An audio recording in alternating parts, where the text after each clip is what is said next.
Olá pessoal, estamos de volta falando sobre o curso de CIPA e a atividade de fazer um mapa de riscos. Né? É uma atribuição da CIPA. O mapa de riscos precisa ser atualizado, revisado, melhor dizendo, anualmente, mas tem aquelas empresas que já têm lá suas CIPAs que já existem há muitos tempos, já teve uma CIPA madura, né? Já teve um bom crescimento.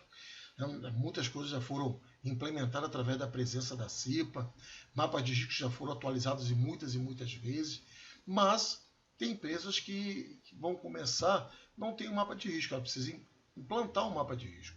Então, muitos cursos de CIPA que eu já ministrei na minha carreira na área de segurança, então muitos deles nós já falávamos, ensinamos como montar um mapa de risco, porque estava iniciando a CIPA, e teve casos de ter uma CIPA madura que já dava até muitas contribuições durante o treinamento. Mas, em resumo, o nosso assunto é sobre o mapa de risco aqui nessa apresentação.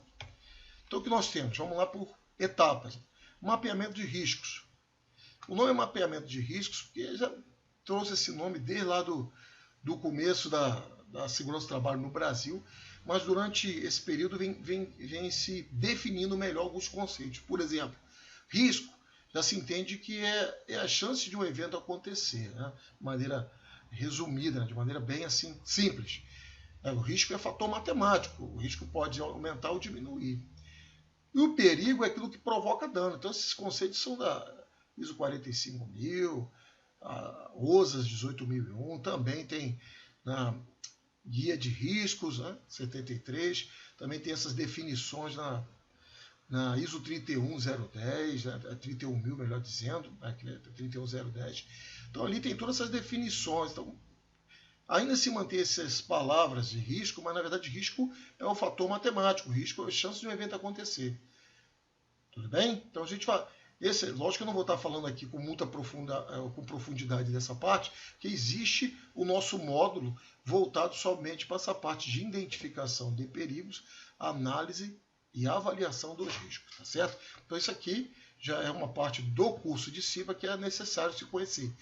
Logicamente, tendo a informação de identificar os perigos, analisar e avaliar os riscos, vai conseguir uma direção apropriada para fazer esse tipo de trabalho, que é o mapeamento de riscos. Então vamos lá. Reunir informações necessárias para estabelecer o diagnóstico da situação de segurança da empresa. Então, isso é atribuição de cipeiro. Possibilitar a troca e a divulgação de informações sobre os riscos ambientais entre os empregados. Aí vamos lá. Etapa 1. Então, a etapa 1 para a elaboração, primeira etapa. Para conhecer o processo de trabalho, o cipeiros deve fazer observações do setor, levando em conta 4 elementos fundamentais. Então, na primeira etapa, quais seriam esses elementos? Quem são? Quem são essas pessoas? Então, as atividades que realizam. Quantos são? Quantas pessoas têm? A idade. A faixa de idade é uma coisa importante, porque dentro do mundo da segurança se entende que o inexperiente e o muito experiente acabam sendo, vamos dizer assim, estatisticamente, a estatística indica isso, são indicadores de segurança, demonstram que acontece mais acidente. O pouco experiente, né, ou sem experiência, e o muito experiente. Essa questão da idade, ela contribui também para isso. E, o sexo, né, porque talvez tem pessoas hoje, né, o sexo feminino está bem inserido nos processos de trabalho, inclusive de atividades que eram muito assim, comum para o sexo masculino, mas agora está sendo em ambos os sexos.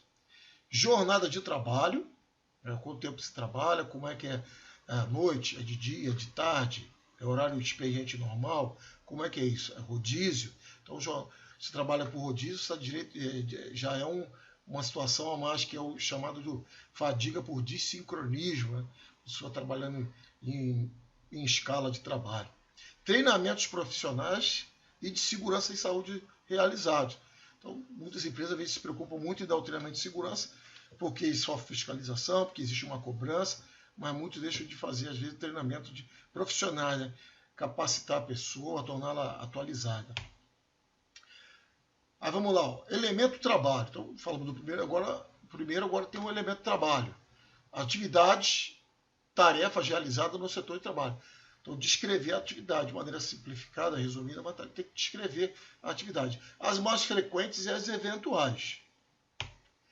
Os instrumentos e materiais de trabalho que se utiliza, máquinas e os equipamentos do setor, as matérias-primas usadas, tem matéria-prima perigosa, por exemplo, produto químico inflamável, produto químico tóxico, né?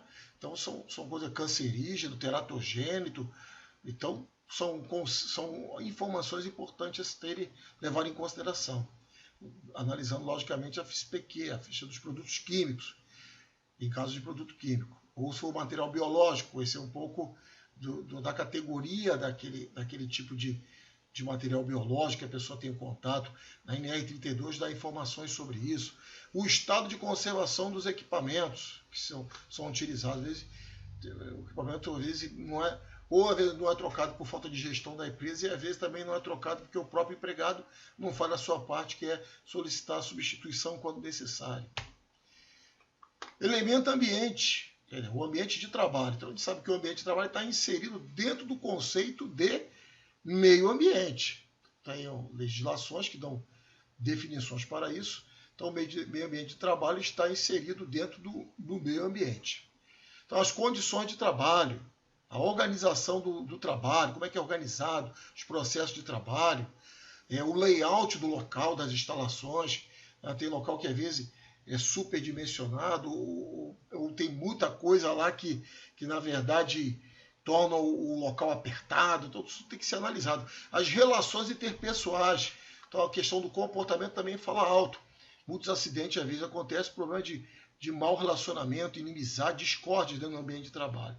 Então, isso tudo hoje precisa ser levado em consideração. Às vezes, apenas um treinamento de relação interpessoal. Nós temos aí, dentro desse módulo, dentro desse curso de CIPA, tem a parte lá, não é exigido isso, mas a gente colocou como uma coisa que a gente sabe que é importante, de ter parte de relacionamento interpessoal, gerenciamento de conflitos, comportamento seguro. Então você vai ter essas informações fazendo esse curso de CIPA, que vai te agregar valor nessas questões relacionadas a relações interpessoais no trabalho. Que está mostrando como fosse uma fórmula, então tem que ter todas essas informações para que consiga se chegar ao resultado satisfatório. Então, a etapa 2. A etapa 2, como eu comentei com vocês, é identificar os perigos, perigo que provoca dano, analisar, ter todos os dados na mão tabulados, dali vai se pensando, né? E as medidas de controle também. Por fim, vai avaliar, dar um peso. Esse peso não quer dizer que tem que ser, pode ser um valor numérico, mas não quer dizer que tem que ser mensurado com o instrumento, certo? Se fosse no contexto da higiene ocupacional, seria necessário avaliar. Essa avaliação pode ser também qualitativa ou pode ser uma avaliação quantitativa, que é através de instrumentos. Mas no caso do cipeiro, não vai fazer avaliação quantitativa, vai estimar. Então, lá no finalzinho desse módulo, nós vamos estar compreendendo melhor isso aí. Então, a classificação dos principais riscos ocupacionais é feita em grupos, de acordo com a sua natureza. Então, sempre fala de riscos, mas entendam que identificou os perigos. O perigo provoca dano. O ruído, ele é um agente físico. Ele provoca dano? Sim, ele pode provocar danos.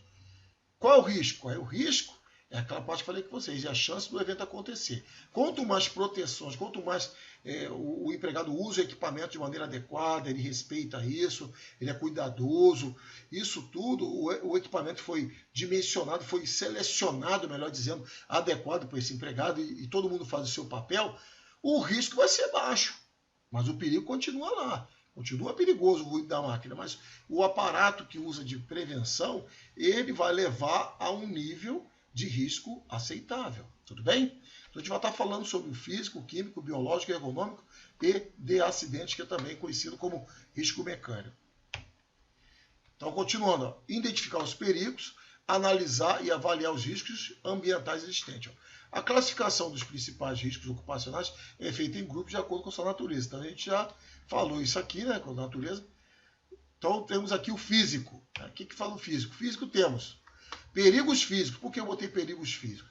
Perigo é o que pode provocar dano. O ruído pode provocar? Sim. Vibrações também? Também. Radiação ionizante? Mais ainda. Né? Raio-X, raios alfa, gama-grafia, raios gama. Radiação não ionizante, a radiação do sol também provoca dano? Provoca. pode gerar câncer de pele. Radiação de solda também pode gerar catarata e outros problemas também na retina, né, no globo ocular como, de uma maneira geral. Gerar também até conjuntivite térmica. Temperaturas extremas, muito frio, muito calor. Pressões anormais, hiperbárica e hipobárica. A pessoa vai mergulhar, então tem, na NR15 fala sobre isso. E a própria umidade. Está tudo dentro dos riscos físicos, dos perigos físicos. Isso provoca dano? Provoca. Qual é o risco? O risco é eu estar dentro de um limite. Um tempo de exposição apropriado, né?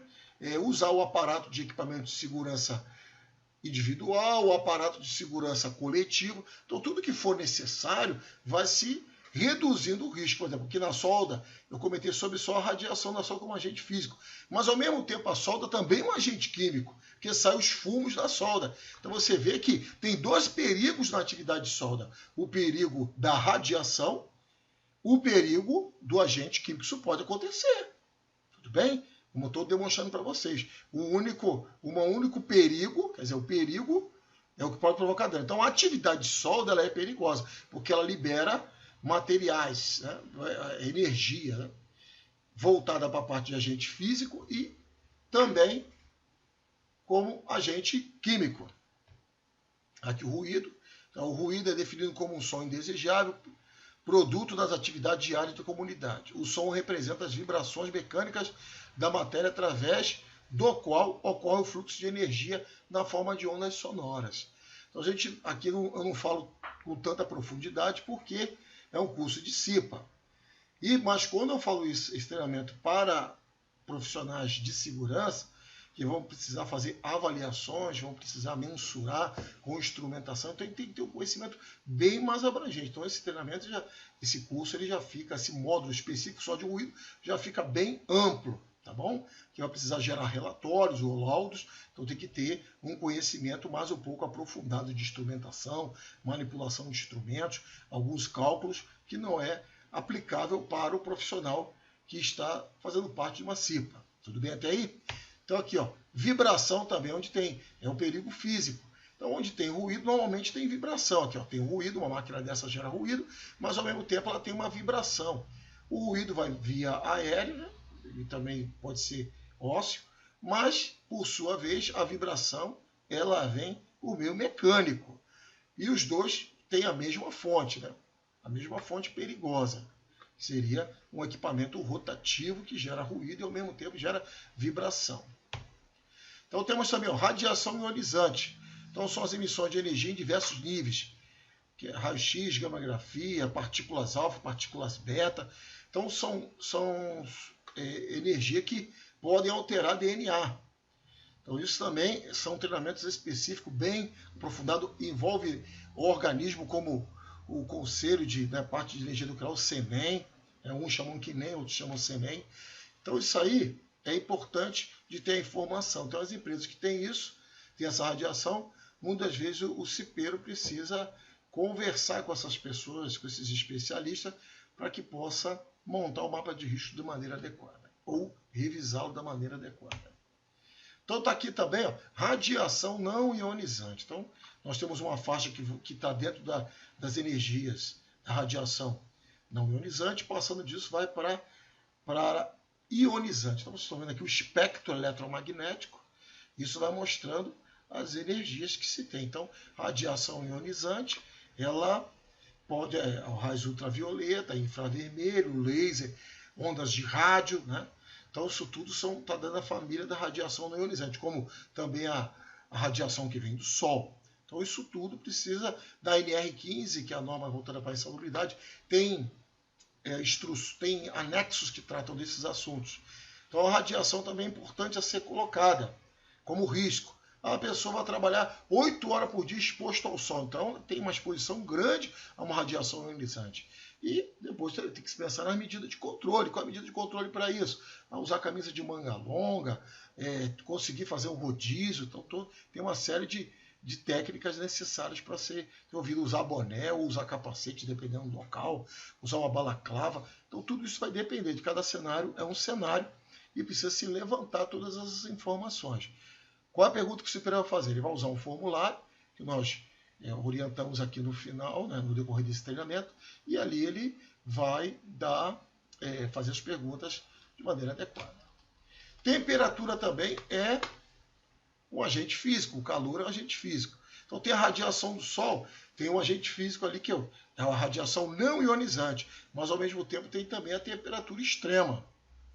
Isso tudo tem que ser levantado. E dentro do contexto de calor, também é aplicável o calor para ergonomia, que é o calor voltado para conforto, dependendo do local que vai se trabalhar.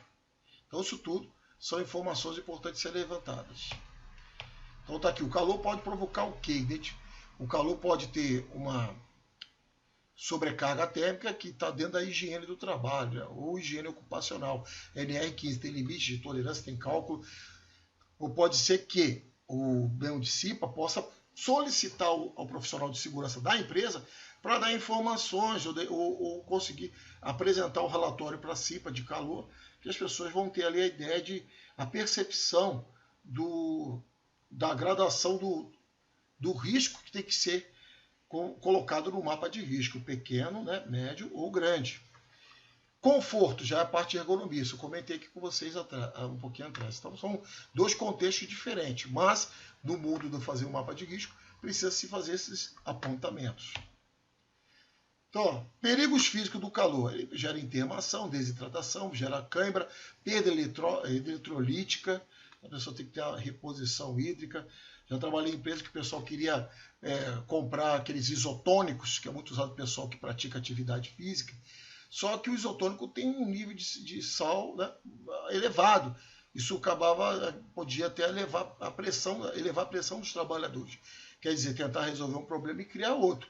Então isso tem que ser avaliado, tem que ter a presença do nutricionista, pessoal de atividade física, o profissional da parte de atividade física e também parecer da parte médica, para poder definir como vai ser feita essa reposição eletrolítica, né, reposição hídrica.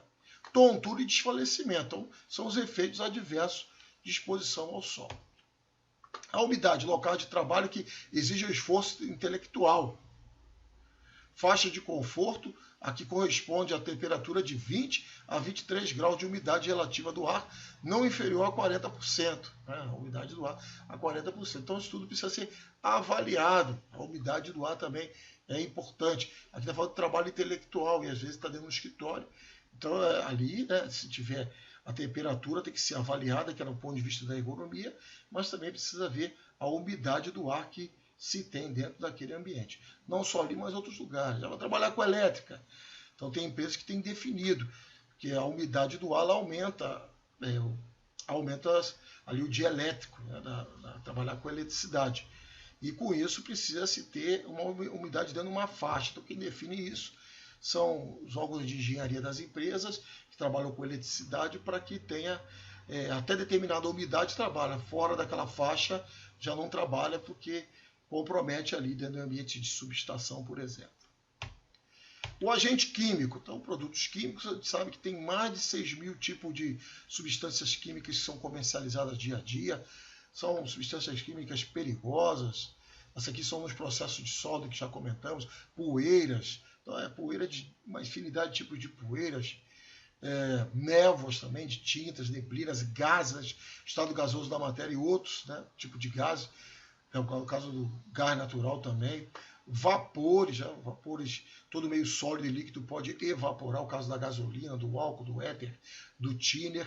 E é importante ter a FISPQ, então todas as fichas técnicas, isso no almoxarifado que armazena a substância, no local de trabalho lá pendurado, afixado, né, no local lá FISPQ. Pessoas que manipulam esses produtos precisam conhecer a substância, tem outros que são em aerossóis, outros em latas, em recipientes, em bombonas. Então tudo isso precisa se conhecer bem para que a própria FISPQ ela traz muitas informações exigidas por lei, inclusive, de proteção que precisa se ter, os cuidados, a parte de agressão ao meio ambiente, aquático, ao ar, à terra. Então, todas essas informações são importantes para que se faça um trabalho de prevenção. E aquilo que afeta o ser humano e também, não menos importante, o primeiro socorros. Então, é importante ter um conhecimento bem apropriado disso. Então, tem substâncias altamente tóxicas e altamente inflamáveis ao mesmo tempo. Então, os gases não possuem forma e volumes próprios e tendem a se expandir indefinidamente. A temperatura ordinária, mesmo sujeita a pressões fortes, podem ser total ou parcialmente reduzidas ao estado líquido. Então, o exemplo é o GLP e o oxigênio. Monóxido de carbono, né? Resultado de toda e qualquer combustão incompleta, que é altamente tóxico, reage com a hemoglobina do sangue. Olha o problema que gera, provocando a carboxihemoglobina, inflamável em faixas de 2 a 74% de concentração, quando puro é incolor, insípido, inodoro e não irritante, não sendo percebido pelos sentidos humanos. Mas ele é altamente tóxico. O fato de não perceber não quer dizer que não seja tóxico. Então isso tudo já envolve uma série de coisas, instrumentação para medir, locais que podem ter, né, monóxido de carbono, pelo processo de trabalho, por equipamentos ou máquinas que utilizam principalmente a combustão. Tudo bem? Perigos químicos. O oxigênio é altamente inflamável quando em contato com algum combustível ou elemento graxo. É incolor, inodoro, insípido e não irritante. Essencial para a vida, seja animal ou vegetal.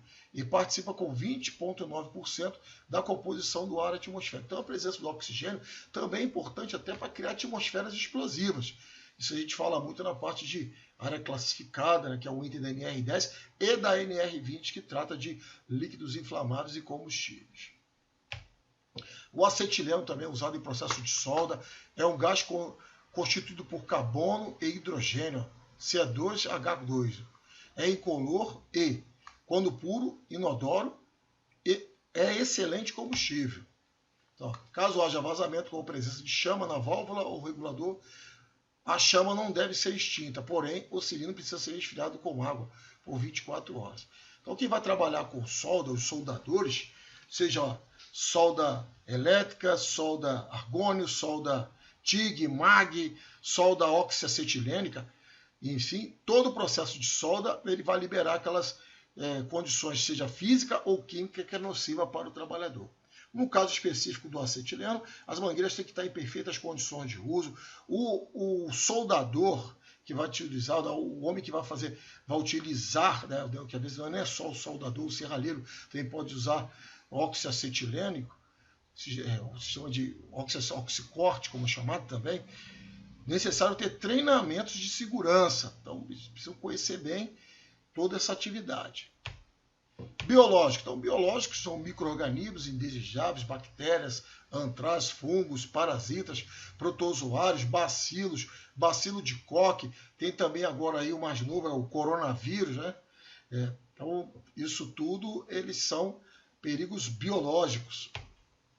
Procedimentos incorretos. Então, perfuro-cortantes não devem estar em contato direto com o chão devido aos riscos de serem molhados durante a limpeza do ambiente e de acidentes pelo incorreto posicionamento. Utilizar sempre suporte preso na parede. Então, isso aqui é uma caixa que coloca esses materiais.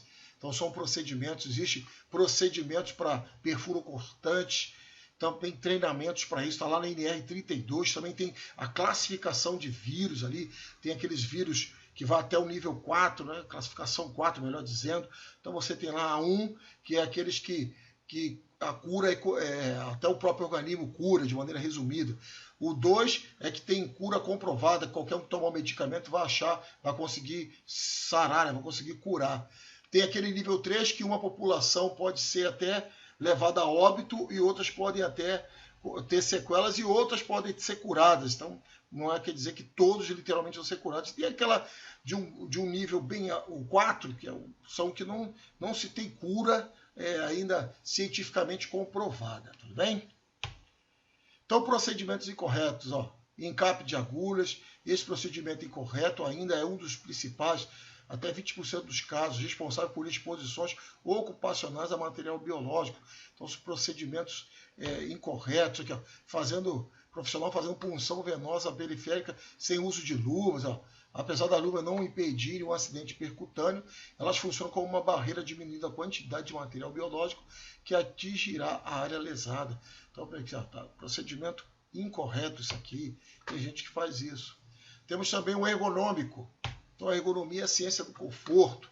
Então a ergonomia, NR17, então tem itens que nós falamos aqui, que como é o caso do calor, tem que ter a parte voltada para higiene do trabalho, que é o calor, né, que leva a ter algumas doenças, e desenvolver doenças, né, enfermidades.